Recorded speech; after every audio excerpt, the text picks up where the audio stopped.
On se retrouve aujourd'hui pour l'analyse du match 100% français entre Hugo Humbert et Arthur Fils. Et je vais dans un premier temps résumer le match avec quelques images et essayer de l'analyser. En tout cas, ce sera mon analyse personnelle. Il y en a peut-être d'autres qui vont l'analyser d'une autre manière, mais je vais essayer d'argumenter tout ça. Ça sera plutôt d'un point de vue tactique, il y aura aussi technique, légèrement mental. On est au premier tour d'un Master 1000, donc ça n'a rien à voir avec une finale des Jeux Olympiques, comme on avait pu faire pour la preview de la finale entre Novak Djokovic et Carlos Alcaraz. Donc voilà, globalement, je vais d'abord dans un premier temps vous faire le résumé du match avec mon analyse personnelle et ensuite je vais vous donner mon petit avis perso sur ce que j'ai pensé du match et des deux joueurs. Et avant de commencer, n'hésite pas à mettre un petit pouce bleu, ça m'aide énormément, et à me dire dans les commentaires quel match tu aimerais que j'analyse. Peut-être qu'il y a une affiche qui t'attire plus qu'une autre avec deux très bons joueurs. En tout cas, on va se retrouver toute la semaine pour faire des analyses de match. Alors je t'invite à me laisser en commentaire celui que tu aimerais que j'analyse. Les deux joueurs se connaissent très bien puisqu'ils se sont déjà affrontés 3 fois et net avantage pour Hugo Humbert qui mène 3-0 dans les affrontements entre les deux joueurs. Petit récap pour ceux qui ne connaissent pas forcément le jeu de ces deux joueurs. On est sur deux joueurs très agressifs. On a un Hugo Humbert qui a des trajectoires assez rectilignes, qui joue dans le terrain, qui essaye de prendre la balle assez tôt. Et on a un Arthur Fils qui est dominateur du fond de court, qui frappe très fort dans la balle, qui est capable de mettre beaucoup de volume. Donc voilà, on est sur des profils, mine de rien, assez attaquants, si on peut dire ça comme ça, mais avec des trajectoires de balle qui n'ont complètement rien à voir. Donc c'est une petite opposition de style. Hugo Humbert gaucher, Arthur Fils droitier. Et les deux joueurs ont un revers à deux mains. Et c'est Arthur Fils qui a gagné le toss et qui a choisi de servir. Et il fait un premier jeu de service de patron. Franchement, je le trouve bien. Il arrive même à rentrer dans le terrain. Donc ça fait plaisir. On sait que lui, il vient d'avoir un programme très chargé avec sa première victoire d'un ATP 500 à Hambourg sur terre battue. Il y avait de fortes attentes aux Jeux Olympiques. Donc il pourrait y avoir un petit peu de fatigue. On va voir ce que ça donne dans ce match. Mais en tout cas, il fait une très bonne entrée en matière. Et puis tout de suite, on voit au retour, il n'est pas non plus super loin de sa ligne, mais il anticipe déjà le slice d'Hugo Humbert, puisque Hugo Humbert a un très bon slice de gaucher, il le maîtrise à la perfection. Et en étant proche de sa ligne, tout de suite, on voit qu'il est en train de mettre Hugo Humbert sur le reculoir. Hugo là qui joue ce revers sur sa ligne. L'objectif d'Arthur Fils dans ce début de match, il est très clair. Il ne veut pas laisser le jeu à Hugo Humbert, il essaye de le repousser. Et de le faire jouer assez loin de sa ligne de fond de court. On sait que Hugo, quand il rentre dans le terrain, surtout sur surface dure, il est vraiment très difficile à jouer. Il ne faut pas le laisser s'installer, il ne faut pas le laisser prendre confiance. Et Arthur Fils, il fait vraiment une bonne entrée en matière. On voit Hugo Humbert là qui joue ce premier revers, les deux pieds derrière la ligne, suite à un très bon retour d'Arthur Fils. Et ensuite, il joue ce coup droit.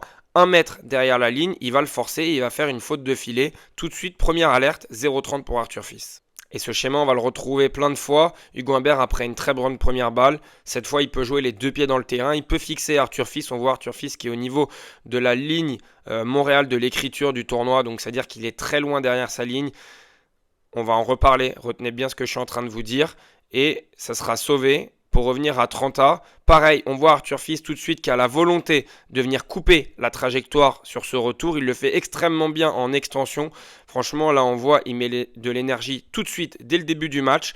Et ça va faire rater Hugo Humbert qui joue encore une fois les fesses en arrière. Il ne peut pas poser d'appui au sol et on sait que l'énergie vient du sol. C'est très important au tennis de poser ses appuis pour enclencher le transfert vers l'avant. Et là, Arthur Fils, il arrive à repousser Hugo Humbert alors que ce dernier avait fait un très bon service. Donc, très bon début de match d'Arthur Fils. Et évidemment, dans les points importants, il faut faire ce qu'on maîtrise au maximum. Et Hugo Humbert va s'appuyer sur son super slice de gaucher. On voit cette zone très courte qui va déporter Arthur Fils. Très bien joué de sa part. On enchaîne ensuite, il va réussir à rentrer dans le terrain et à prendre petit à petit confiance. Une nouvelle fois, Arthur Fils se jette dans son retour. En revers, il le fait très bien. En revers, il est capable vraiment de se jeter dans la balle et de s'engager au maximum. Et on le voit, regardez bien la position d'Hugo Humbert complètement de face en appui ouvert. Franchement, ça, c'est un très bon début de match d'Arthur Fils. et qui se procure une deuxième balle de break. Et c'est déjà un petit tournant. Vous voyez, on en a parlé sur les points importants. Hugo Humbert refait son slice du gaucher, même si Arthur Fils s'y attend et qui va faire plutôt un bon retour. Au final, il n'est pas dans une situation confortable et c'est Hugo Humbert qui va dicter le jeu et remporter ce point. Ça fait déjà 2 balles de break de sauvé. Il y en aura même une troisième dans ce jeu. Mais au final, c'est bien Hugo Humbert qui remportera ce jeu. Et puis on se retrouve à 2-2, 0-15. Premier petit danger pour Arthur Fils. Il vient de louper 3 balles de break. Et vous le savez, au tennis, quand vous loupez des balles de break, le jeu d'après, il est souvent dangereux pour vous. Et ça ne va pas louper puisque Hugo Humbert va devenir très agressif, il va prendre confiance, il a sauvé des points importants et en fait on se retrouve avec un Arthur Fils qui a fait un très bon début de match mais qui est très loin de sa ligne. Et on sent qu'il a les repères de la terre battue, il met du volume dans ses trajectoires, il essaye de jouer assez loin de sa ligne de fond de cours, sauf qu'en fait ça petit à petit contre un Hugo Humbert, eh ben, c'est très dangereux. On voit le français, le gaucher qui va prendre confiance et regardez bien là où il est placé, il est mine de rien, je dirais un bon mètre et demi derrière sa ligne de fond de cours. Et dans cette position-là, il va envoyer une marmite longue ligne sur le coup droit d'Arthur Fils. Et le français ne va pas toucher la balle, ça fera 0,30. Et ça devient déjà compliqué pour Fils, puisqu'il a même du mal à faire la transition arrière-avant. Depuis le début du match, on l'a vu, j'ai trouvé ces 2-3 premiers jeux très bons.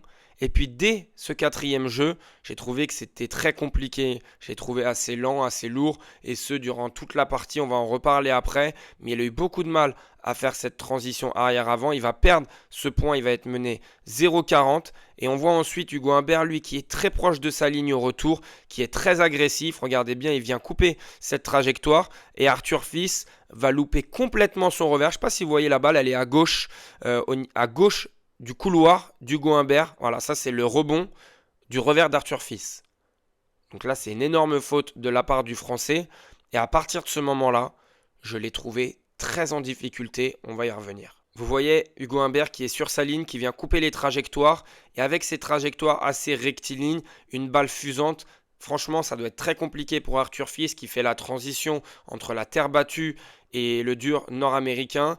Il faut se dire que l'œil, il y a quand même un temps d'adaptation au niveau des rebonds pour frapper la balle correctement. Alors, oui, c'est la même chose pour les deux joueurs, mais quand c'est dans un sens, c'est sûrement plus facile pour l'un. Là, en l'occurrence, Hugo Humbert qui a plus le style de jeu de dur. Arthur Fils peut très bien jouer sur surface dure, il n'y a aucun souci, mais je trouve que la transition, elle est plus facile pour Hugo Humbert. C'est pour ça que j'avais dit qu'Hugo, pour moi, gagnerait ce match. Je l'ai dit dans la vidéo d'hier. Et là, on le sent émoussé physiquement. Regardez bien ce plan. Arthur Fils qui fait un choc de coup droit alors qu'il est capable de développer une énorme puissance en appui ouvert coup droit et qu'il est capable de faire des énormes glissades. Il en a fait quelques-unes dans le match, mais on sentait qu'il était emprunté. Et cette image, pour moi, elle est marquante. Vraiment, à ce moment-là, quand je l'ai vu faire ce choc de coup droit, je me suis dit, oh là là, là, ça sent pas bon. Physiquement, il a du mal. Il est très loin de sa ligne. Souvenez-vous ce qu'on a dit. Quand vous êtes fatigué, peut-être que vous, ça vous est déjà arrivé. Quand vous voyez votre adversaire qui se met loin derrière sa ligne, c'est qu'il est fatigué en fait. Et c'est beaucoup plus facile puisqu'on se laisse du temps. Sauf qu'en fait, quand on joue contre un adversaire qui est capable de dicter le jeu, comme Hugo Humbert aujourd'hui, c'est une mise à mort. Autre exemple, pour une fois dans le match, Arthur Fils se retrouve dans le terrain en position d'attaquant. Et à ce moment-là, il va envoyer ce revers longue ligne, sauf qu'elle va finir dans le filet. On sent qu'il y a un manque d'ajustement. Il est en retard, il n'est pas bien équilibré sur ce revers. C'est très compliqué de voir Arthur Fils jouer comme ça. On enchaîne avec le point d'après et regardez Hugo Humbert où il est placé au retour. Il se jette dans la balle et on voit Arthur qui a un temps de réaction un petit peu compliqué. Il joue forcément en arrière, le corps et les fesses vers l'arrière, comme on vient de le dire. Et ça va être 15-40 pour Hugo Humbert. Une nouvelle fois, Arthur Fils se mue en attaquant. Et une nouvelle fois, Arthur Fils va se faire contrer puisque son attaque n'est pas assez précise. Il va essayer de monter à la volée, longue ligne sur le coup droit d'Hugo Humbert. Sauf que son attaque, en fait, elle manque de punch. La zone n'est pas assez bonne, c'est pas assez précis.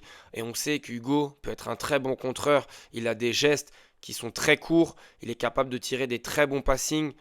Franchement, c'est dur. C'est un premier set à sens unique, alors que je le disais au début de la vidéo, les 3 premiers jeux, ils sont vraiment pour Arthur Fils. C'est lui qui est mieux en jambes dans ce début de match. Il est capable de contrer, il est capable de mieux se déplacer, j'ai trouvé. C'est lui qui servait mieux aussi qu'Hugo Humbert. Sauf que sur les points importants, les tout premiers points importants, ces balles de break, eh ben, il a eu du mal, il les a pas convertis et derrière ça s'inverse très vite. Et on voit, voilà, ça fait premier set Hugo Humbert.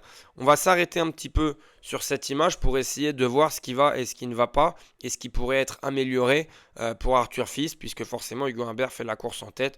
On se doute bien qu'il ne va pas changer grand-chose. À ce moment-là, déjà, on voit la première chose, c'est que Arthur Fils, lui, il passe plus de premières balles qu'Hugo Humbert.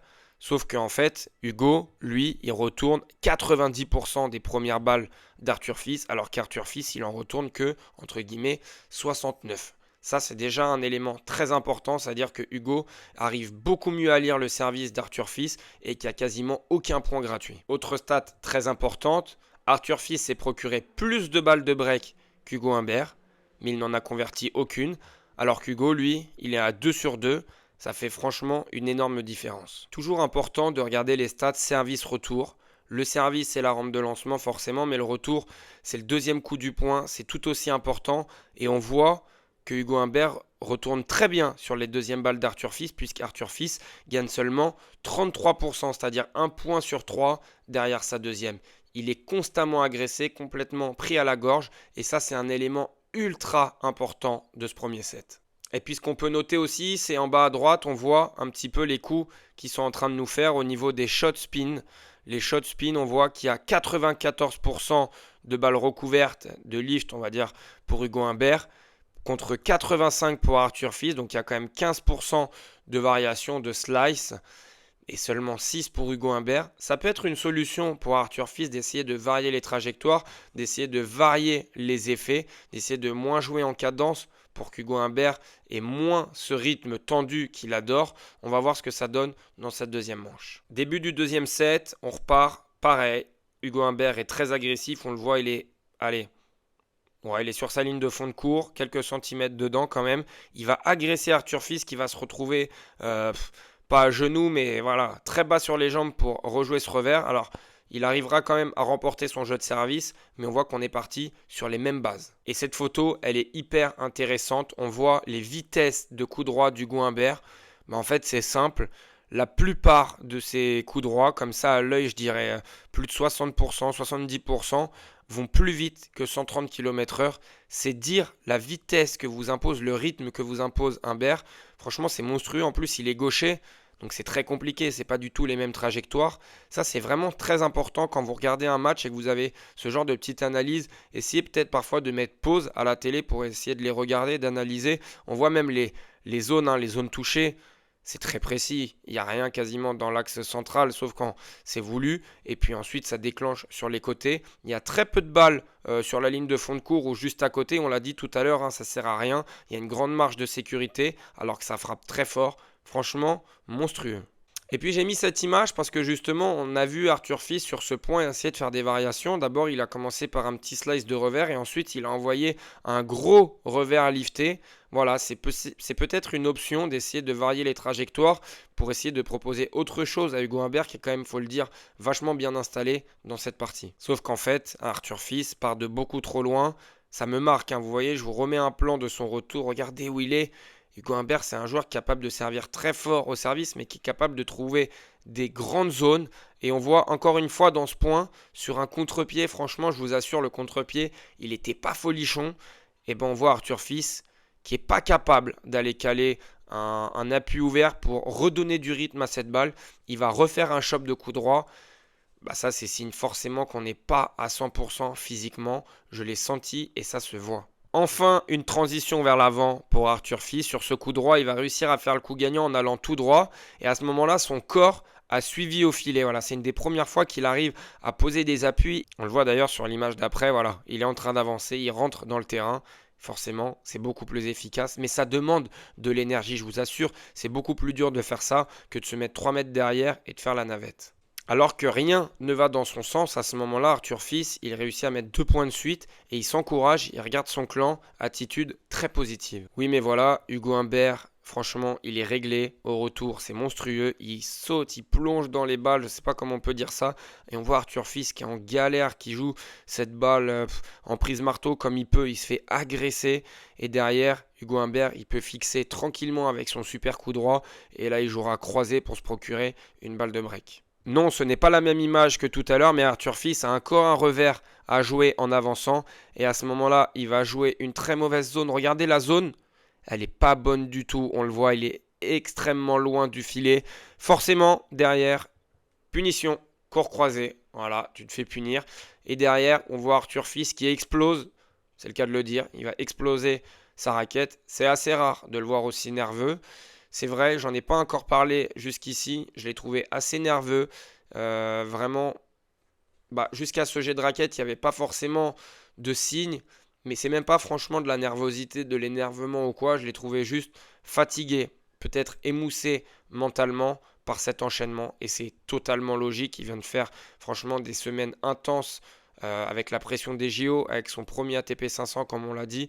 Donc ça m'étonne pas de le voir craquer. C'est aussi bon parfois d'extérioriser, de casser une raquette. Alors voilà, il faut pas le faire, ça donne pas le bon exemple, il n'y a pas de souci. Mais ça fait du bien aussi sur un terrain de tennis parfois de se dire, bon allez là c'est bon, la raquette ça me saoule, je la casse, on repart à zéro, on ferme la page et on passe à autre chose. Et c'est d'ailleurs ce qui va se passer puisque Arthur Fils juste après va faire un excellent jeu. On va le voir, certes il est assez loin de sa ligne de fond de cours mais il va couper les trajectoires. Et ça va être très intéressant. Il y aura eu 15-40 et ça aura été sauvé par un ace de la part d'Hugo Humbert. Il en reste une balle de débreak pour Arthur Fils. Mais malheureusement, ça ne va pas passer après un long rallye entre les deux joueurs. Une faute directe pour Arthur Fils. Une faute bête, franchement. C'est dommage parce que c'était un moment très important pour recoller tout de suite après la raquette cassée, voilà, se remettre dedans. Ça n'a pas été le cas et on le voit, il a failli rebalancer sa raquette. À ce moment-là, c'était franchement le jeu à aller chercher. Derrière, c'est le jeu de trop. On voit qu'Hugo Humbert, il est capable de vous planter un ace sauté alors que depuis le début, il vous sert slicer. Ça, c'est une de ses grandes forces. Il est très fort pour réussir à varier, surtout au côté avantage. Et on se retrouve à 3-1, 40A. Et Hugo Humbert n'a même plus besoin d'être dans le terrain pour faire des coups gagnants. C'est dire, franchement aujourd'hui, il a été très bon en coup droit. Il a fait énormément de coups gagnants, mais c'est toujours pareil. C'est aussi parce que votre adversaire vous le permet. Votre adversaire est passif, vous prenez confiance, vous vous installez et vous commencez à tenter des coups que de base, vous n'auriez peut-être pas tenté. Et à ce moment-là, on voit, il est quand même loin. Et il va envoyer une sonde longue ligne. Et on voit, c'est un petit peu la même balle que tout à l'heure. Hein. Vous avez suivi, elle est un tout petit peu plus loin que tout à l'heure au niveau de la ligne de carré, mais c'est exactement la même zone. Il y a une grande marge de sécurité et je ne peux pas mieux vous conseiller en fait. C'est vraiment très très juste techniquement et tactiquement. Voilà, la stat sur les coups droits, Hugo Humbert et Arthur Fils qui dans l'année, donc ça c'est des statistiques que nous donne l'ATP sur plein de critères différents. Ils ont noté sur les 52 dernières semaines 7,8 et 7,8 pour les deux coups droits. Un petit résumé très rapidement comme ça. Je l'ai dit, Hugo Humbert, vous l'avez vu, il a des trajectoires très droites, très rectilignes, ça fuse. Le rebond est très bas. Arthur Fils, lui, il envoie des rouleaux. La balle, elle lift, elle tourne beaucoup. Donc c'est des indicateurs différents, mais au final, ils ont la même note. Sauf qu'aujourd'hui, on voit Arthur Fils qui est en dessous sa moyenne habituelle. Pas de beaucoup, mais il est en dessous. Et on voit surtout Hugo Humbert qui est bien au-dessus, qui a 9.2, qui a franchement une note excellente. Donc oui, Arthur Fils, depuis un 7,5, fait pas forcément un bon match, mais de l'autre côté, Hugo Humbert, il n'a pas raté grand-chose et c'est vraiment très très juste tout ce qu'il nous propose. Balle de match, on fait les schémas qu'on connaît, les schémas qu'on maîtrise. Donc à ce moment-là, Hugo Humbert slice, il va poser ses appuis et envoyer un missile longue ligne. C'est juste parfait. On aura le droit à une très belle accolade entre les deux joueurs. Ça fait 4-0 pour Hugo Humbert. Et maintenant, je vais vous donner mon ressenti plus personnel sur ce match. Alors oui, c'est un premier tour de Master 1000. C'est pas forcément le match de l'année. Il y a eu 6-2, 6-2, double break et double break. Arthur Fils n'aura pas réussi à breaker Hugo Humbert. Je vais d'abord parler d'Arthur Fils. Je l'ai dit durant la vidéo. Pour moi, c'est beaucoup plus compliqué pour lui de s'habituer au rebond, surtout contre Hugo Humbert qui joue des balles fusantes, des balles basses où c'est pas du tout les mêmes trajectoires sur terre battue. Il avait des balles qui arrivaient au niveau de l'épaule, au niveau de entre la hanche et l'épaule, parfois plus haute. Là, Les balles d'Hugo Humbert, elles sont tellement basses, c'est pas du tout la même chose au niveau de l'œil. Très compliqué. Voilà, il a fait 3 très bons premiers jeux, j'ai trouvé en jambes. Et puis derrière, très fatigué, très émoussé physiquement et aussi dans la tête. Voilà, on l'a vu, il était nerveux, il a cassé une raquette, il a failli en balancer une deuxième. Il n'y a rien d'inquiétant, il n'y a rien de fou. Ça ne veut pas dire qu'à Cincinnati la semaine prochaine, il ne fera pas un bon tournoi, ni à l'US Open.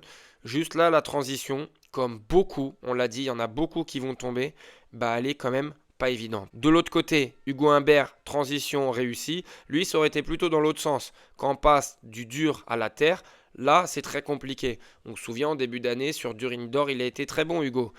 Forcément, sur la tournée nord-américaine, on attend tout de suite des bons résultats de sa part. En tout cas, aujourd'hui, on le voit avec l'indice au niveau de son coup droit, il a fait un très bon match. Il a même joué au-dessus de ses standards, si on peut dire ça comme ça. C'est de bon augure pour la suite. Il a très bien servi, très bien relancé, et il a été très bon quand il fallait prendre la balle tôt, quand il fallait la puncher. C'est totalement son jeu. Donc je suis franchement bluffé par sa prestation. C'est la fin de cette vidéo. En tout cas, si tu as des questions par rapport à ce match ou à d'autres, n'hésite pas, je serais ravi d'y répondre. Si vous avez des envies d'analyse de divers matchs, plutôt de certains joueurs ou de certaines affiches, mettez-les moi aussi dans les commentaires et peut-être que je sélectionnerai ces matchs. N'oublie pas de lâcher ton meilleur pouce, de t'abonner, ça m'aide énormément et nous, on se voit toute la semaine pour analyser d'autres matchs.